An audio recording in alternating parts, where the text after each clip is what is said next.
One dress changed everything. Connor Miller stepped through the revolving doors of the Grand Meridian Hotel and immediately felt a chill run across his skin. Outside, the city had been sweltering beneath the afternoon sun. Traffic noise echoed through crowded streets, and heat shimmered above the pavement. Inside the hotel, however, everything was different.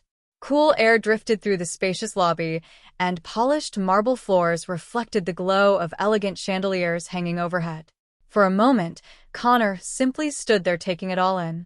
The place looked like something from a luxury travel magazine. Wealth and sophistication seemed woven into every detail. Business executives moved confidently through the lobby, dressed in tailored suits and expensive watches.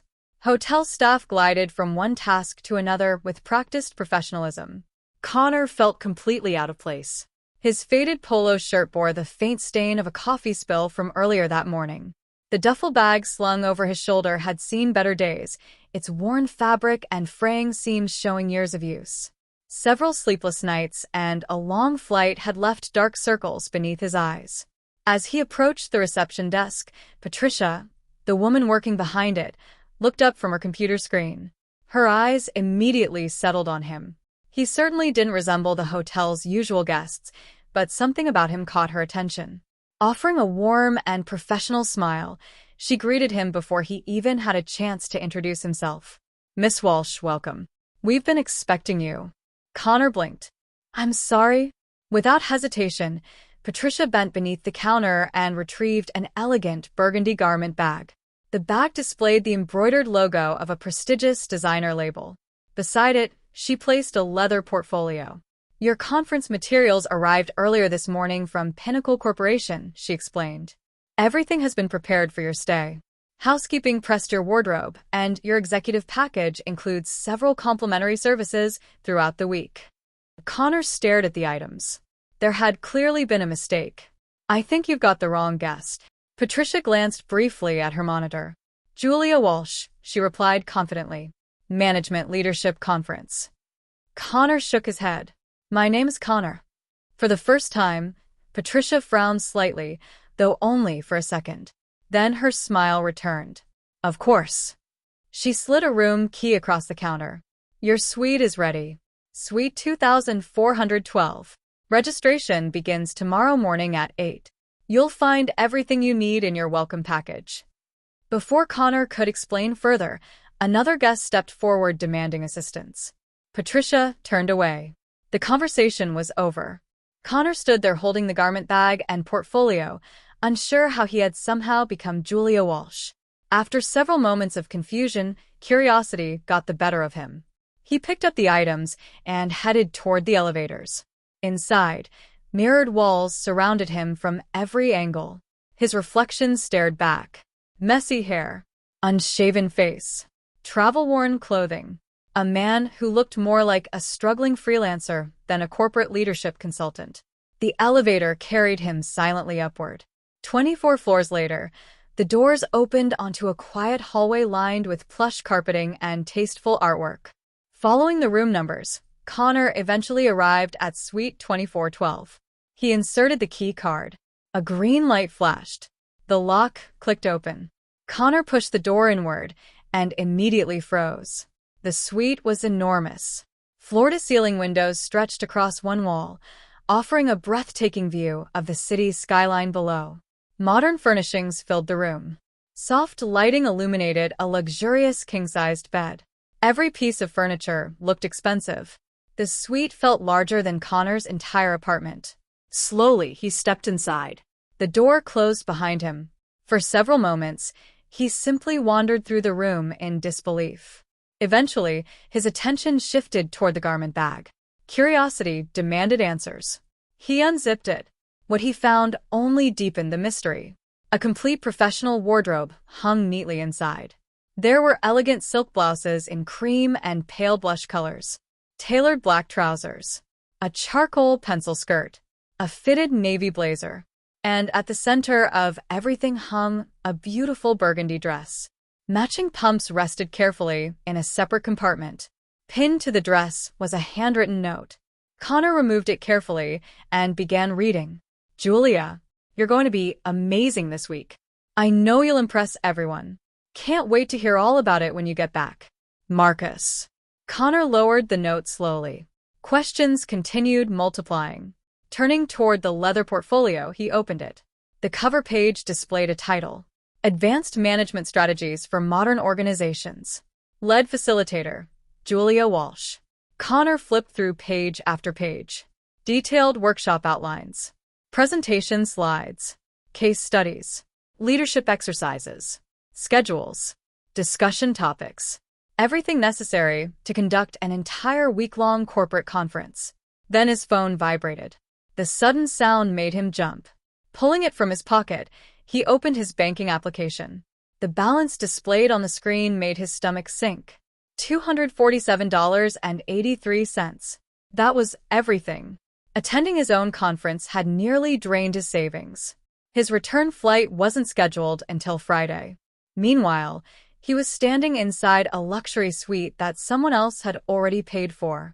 A dangerous possibility began forming in his mind. Connor returned to the conference materials. This was no longer a simple misunderstanding.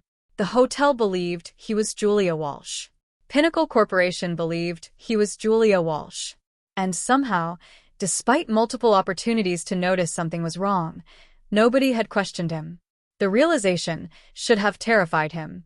Instead, it filled him with a strange mixture of excitement and disbelief. Later that evening, he ordered dinner through room service. A grilled salmon fillet arrived alongside roasted vegetables, a fresh salad, and a chilled glass of white wine. When the knock finally came at the door, Connor felt his nerves return. Surely someone would notice.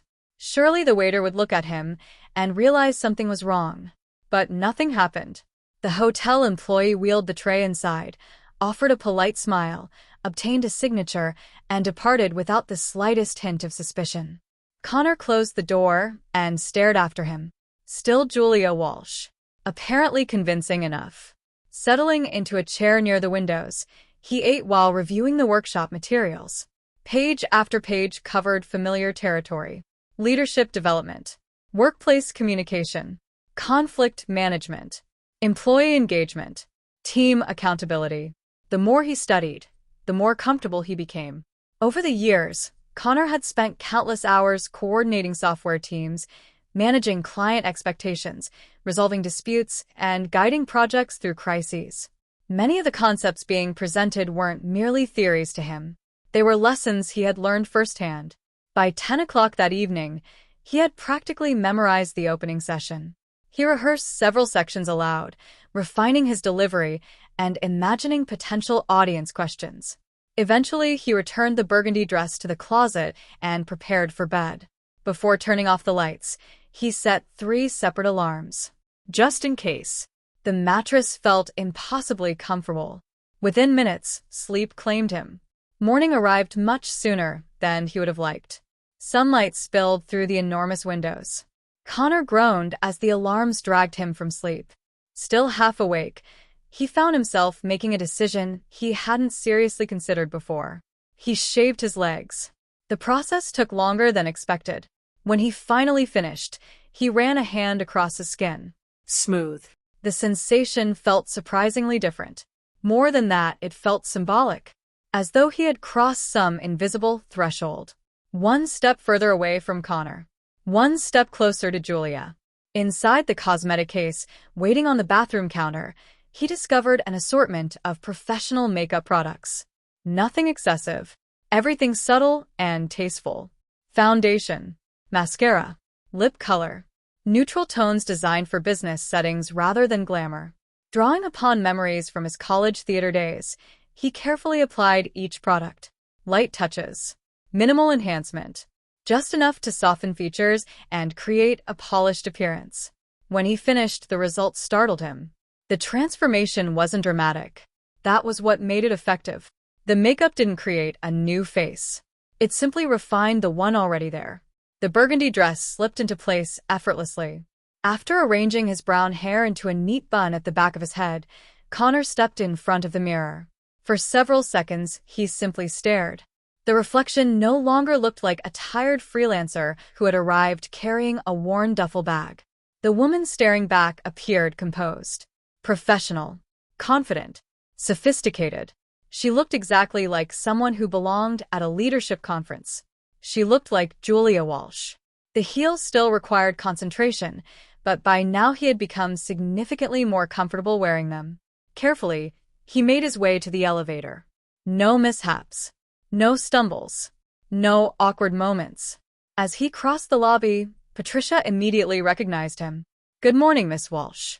Her cheerful smile remained exactly as welcoming as the day before. Connor returned it. "Good morning. The conference center is straight through the restaurant," Patricia informed him. "Thank you." He continued walking. With every step, the fiction felt increasingly real. At some point during the previous 24 hours, pretending had become performing.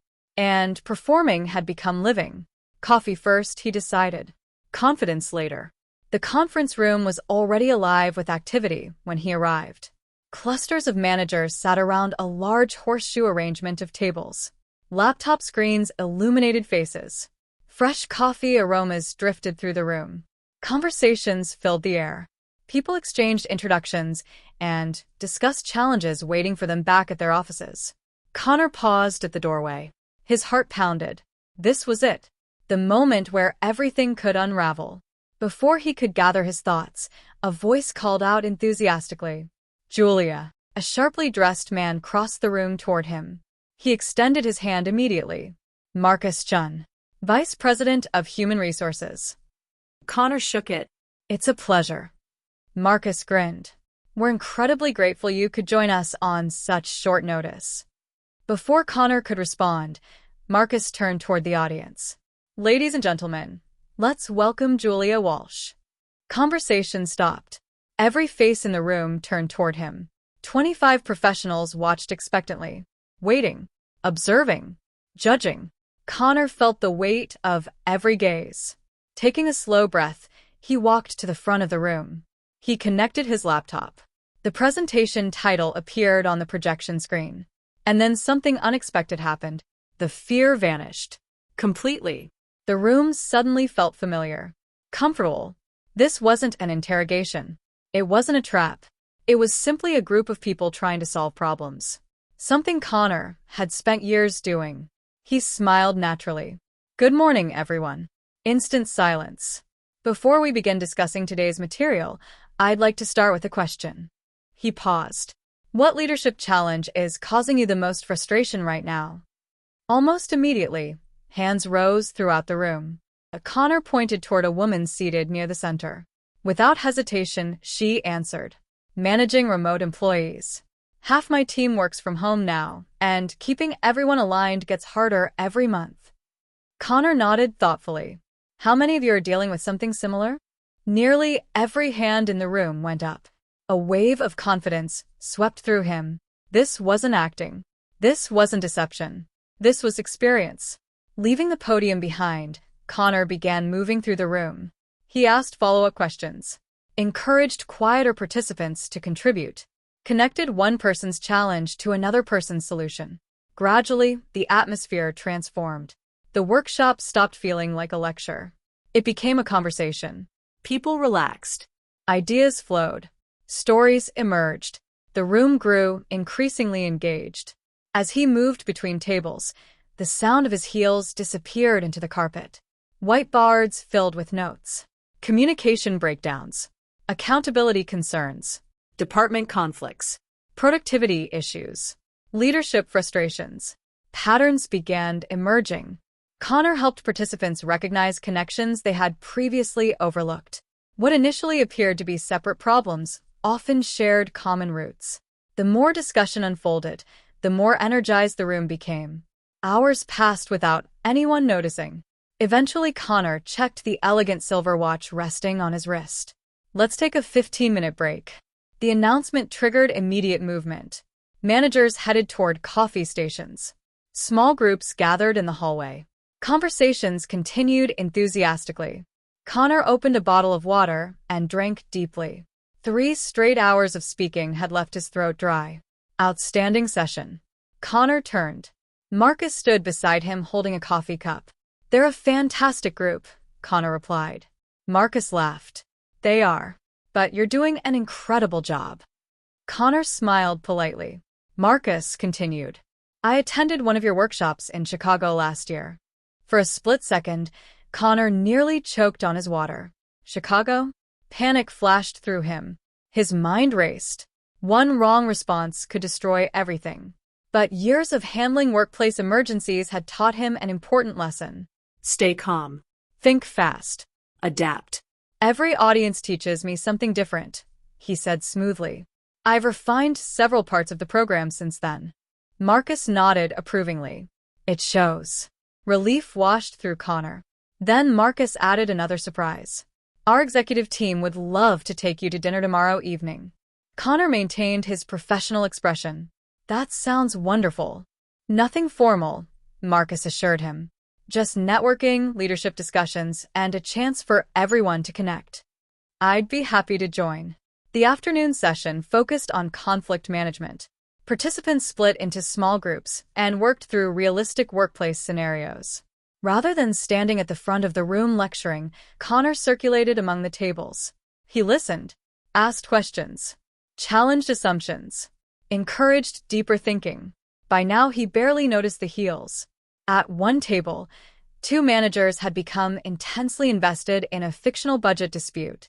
If my department loses those positions, the entire project collapses, one insisted. The other immediately disagreed. Connor stepped closer and leaned casually against the table.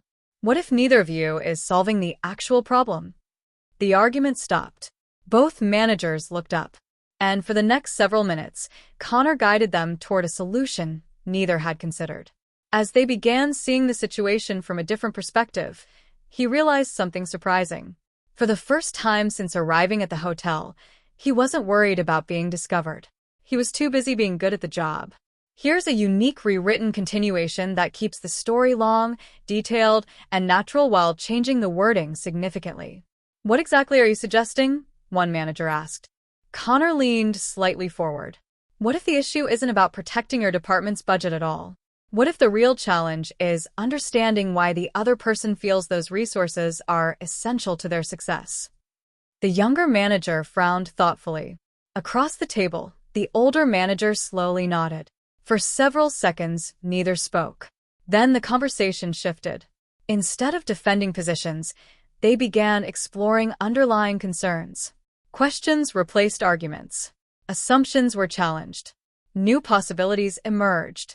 Connor smiled quietly and moved on to another group. Throughout the remainder of the afternoon, similar transformations occurred again and again. Teams that had started with disagreements gradually found common ground. Frustrated discussions evolved into productive brainstorming sessions. Problems that had seemed impossible only an hour earlier suddenly felt manageable. The atmosphere in the room changed completely. People weren't simply completing workshop exercises anymore. They were genuinely learning from one another.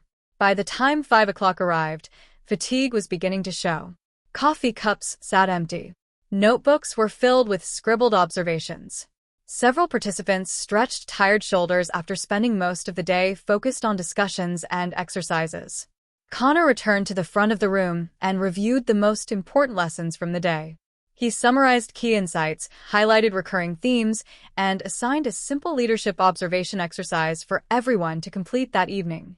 As participants packed laptops into briefcases and gathered their belongings, conversations continued throughout the room. People exchanged ideas and discussed how they planned to apply what they had learned. Marcus appeared once more before Connor had a chance to leave. Outstanding work today. His handshake was enthusiastic as ever. Connor returned the gesture. Thank you. Marcus grinned. I've attended plenty of leadership programs over the years. This one has been exceptional. Connor appreciated the compliment more than he expected. Glad to hear it. We'll see you tomorrow. As the room gradually emptied, Connor finally found himself alone. The elevator ride back to the 24th floor felt longer than usual. The moment he entered the suite and closed the door behind him, he kicked off the pumps. Relief washed through him instantly. His feet practically celebrated their freedom. Dropping heavily onto the sofa, he pulled out his phone. Several missed calls flashed across the screen. His roommate. Connor stared at the notifications. Whatever issue had prompted those calls could wait. Right now, his priorities were considerably simpler. Food. Rest. And perhaps the invention of a machine dedicated entirely to massaging tired feet. Not long afterward, room service arrived. A generous serving of pasta carbonara, freshly baked bread, and a bottle of red wine expensive enough to make Connor wince if he had been paying for it himself. Settling comfortably onto the sofa, he allowed himself to enjoy every bite. For the first time all day, there were no expectations, no audience, no leadership questions, no professional persona to maintain, only silence. Outside the enormous windows, the city gradually transformed. Office towers lit up one by one. Traffic flowed like glowing rivers through the streets below. Thousands of lights painted the skyline in shades of gold and white. Connor found himself staring at the view while replaying the day in his mind. 8 full hours. 25 professionals. Not a single suspicious glance. Not one awkward question. Nobody had challenged his identity. Nobody had doubted his expertise. Instead, they had listened, trusted him, respected him. The realization remained difficult to process. Opening the conference binder, he reviewed the schedule for the following day. Delegation. Accountability. Performance coaching. More discussions. More exercises. More opportunities to help people solve problems. Across the room, tomorrow's outfit waited neatly inside the closet. A charcoal pencil skirt. A cream silk blouse. Everything perfectly pressed. Another handwritten note remained attached to the hanger. At this point, Connor barely paid attention to it. The wardrobe no longer felt like the important part of the experience. Somewhere along the way, something had changed. What had begun as an accidental mix-up had evolved into something much larger. By a strange combination of coincidence, administrative confusion, and unbelievable luck, Connor had stepped into someone else's role. Yet the most surprising discovery had nothing to do with clothing or appearances. Standing in front of that room had awakened something he hadn't felt in years. Purpose, confidence, fulfillment. Every time he helped someone solve a problem, every time he watched a participant gain a new perspective, he felt useful, valued, capable. The name Julia Walsh didn't create that feeling. The clothes didn't create it either. The work did. And for the first time in a very long while, the work felt meaningful. The following morning arrived beneath dark clouds and steady rain. Droplets streaked across the massive hotel windows. The city beyond appeared muted beneath a gray sky. After showering and dressing, Connor paused before the mirror. The charcoal skirt and cream blouse created a polished, executive appearance. Professional without being flashy. Confident without appearing intimidating. His hair cooperated effortlessly that morning, settling into a neat bun with minimal effort. He studied his reflection. The transformation no longer startled him. Instead, it felt strangely familiar. Almost comfortable. Almost natural. By the time he stepped into the elevator, he felt surprisingly composed. The elderly elevator attendant smiled when he entered. "Looking very professional today, Miss Walsh." Connor returned the smile. "Thank you." The man nodded approvingly. "Big day ahead?" "You could say that." The elevator continued downward. When the doors opened, the lobby was already alive with activity. Conference attendees moved between the restaurant and meeting rooms carrying coffee cups and folders. Conversations echoed through the hallways. As Connor entered the Meridian Conference Center, several participants immediately waved him over. Julia. A silver-haired manager gestured enthusiastically. Perfect timing. Connor joined the group. Within moments, he found himself listening to an ongoing discussion about the previous evening's assignment. One participant, Tom, described an employee who consistently missed deadlines. Every attempt at feedback resulted in defensiveness. Every conversation ended with excuses. Tom shook his head. "I honestly don't know what to do anymore." Connor considered the situation carefully. Then, he asked a simple question. "What does your instinct tell you?" Tom looked surprised. He thought for a moment. Finally, he shrugged. "I think he's overwhelmed." Connor nodded. "What makes you think that?" "He never asks for help." "So, What happens if you approach him with curiosity instead of criticism?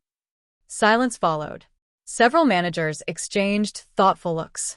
Tom leaned back in his chair. The idea clearly hadn't occurred to him. Almost immediately, a new discussion began. Questions led to observations. Observations led to ideas. Ideas led to solutions.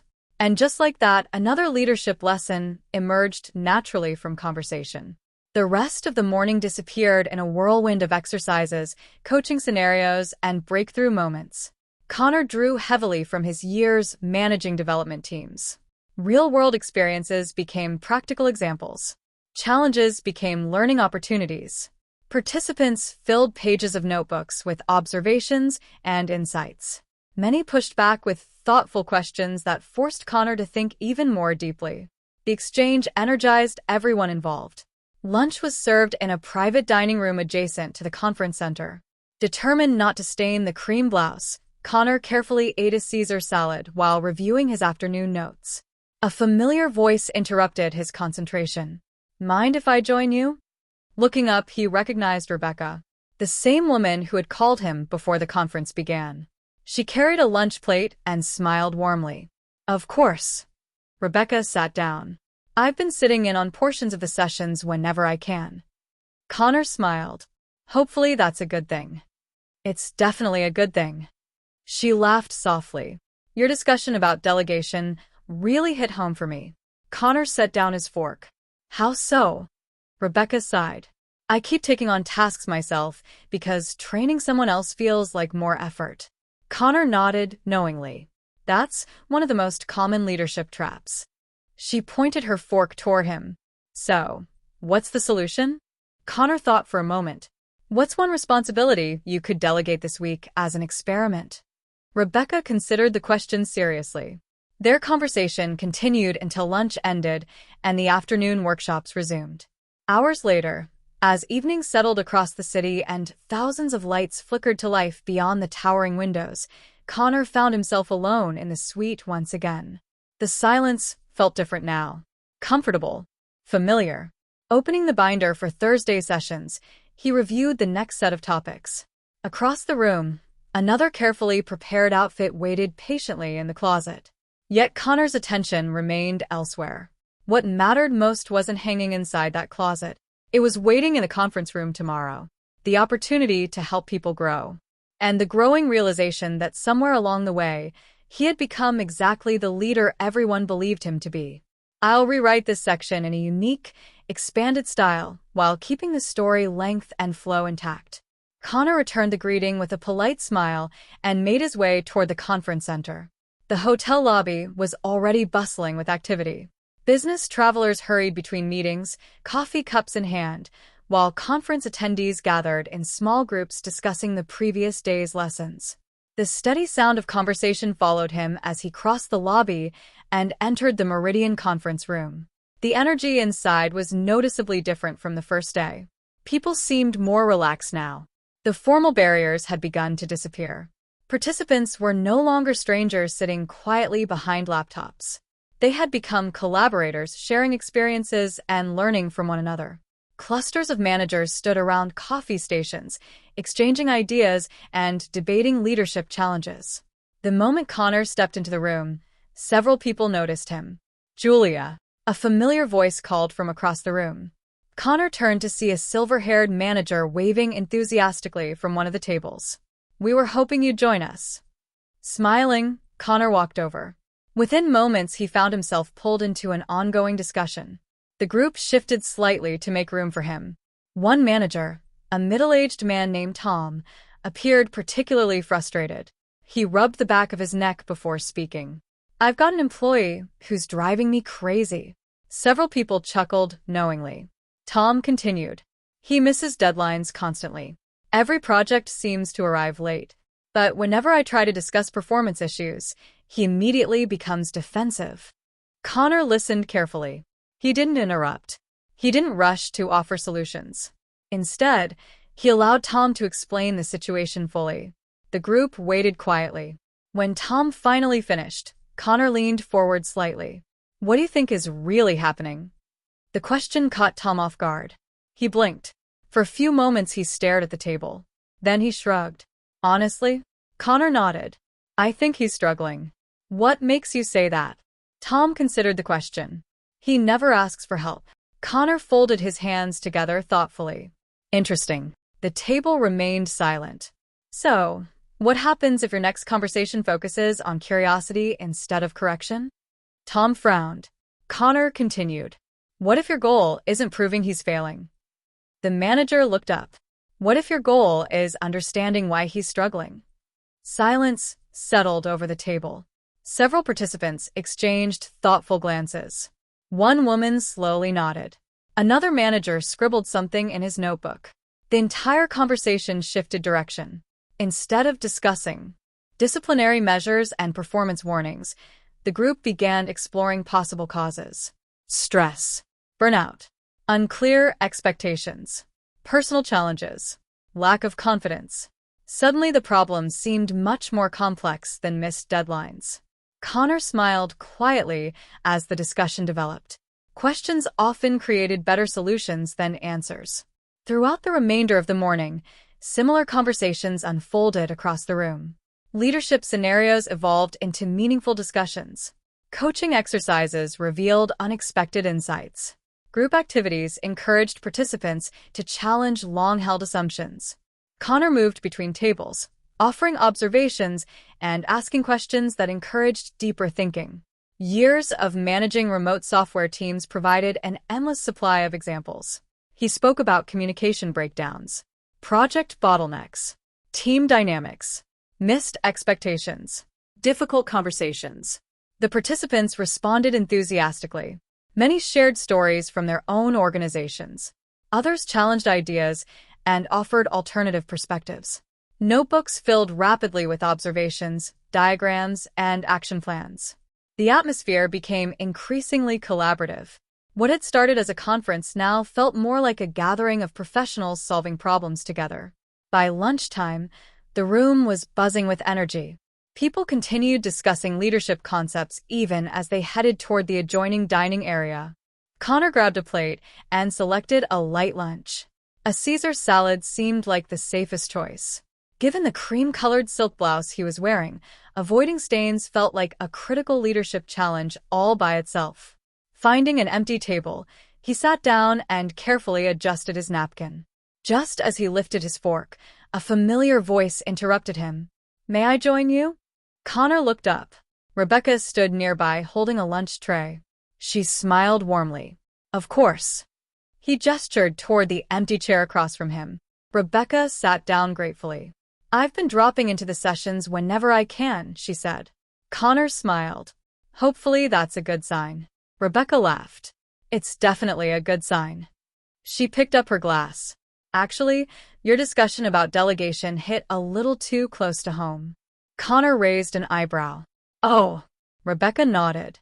"I keep telling myself it's quicker to do everything personally." Connor chuckled softly. "A classic leadership mistake."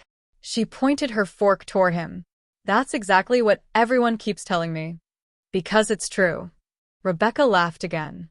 Connor took a sip of iced tea before continuing.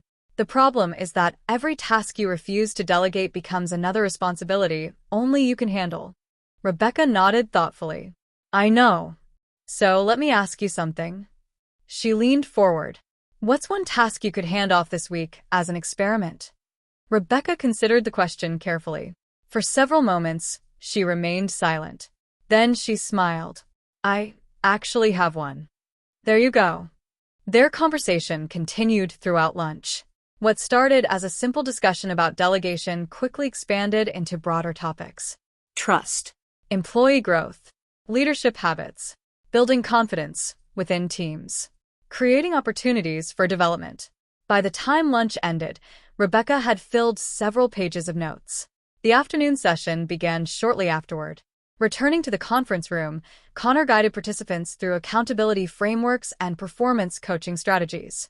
Rather than relying on hypothetical examples, he encouraged managers to examine actual challenges from their workplaces. The result was immediate. Discussions became more honest, more practical, more valuable. Managers shared situations involving difficult employees, communication failures, project delays, and performance concerns. Together, the group explored solutions. Connor acted less like a lecturer and more like a facilitator, helping participants uncover answers that already existed within their own experiences. As the afternoon progressed, the room remained fully engaged. Questions flowed freely. Ideas bounced from table to table. And once again, Connor found himself forgetting entirely that he was supposed to be pretending. For those few hours, standing in front of the room, helping people solve real problems, he wasn't acting as Julia Walsh. He was simply doing something he genuinely loved.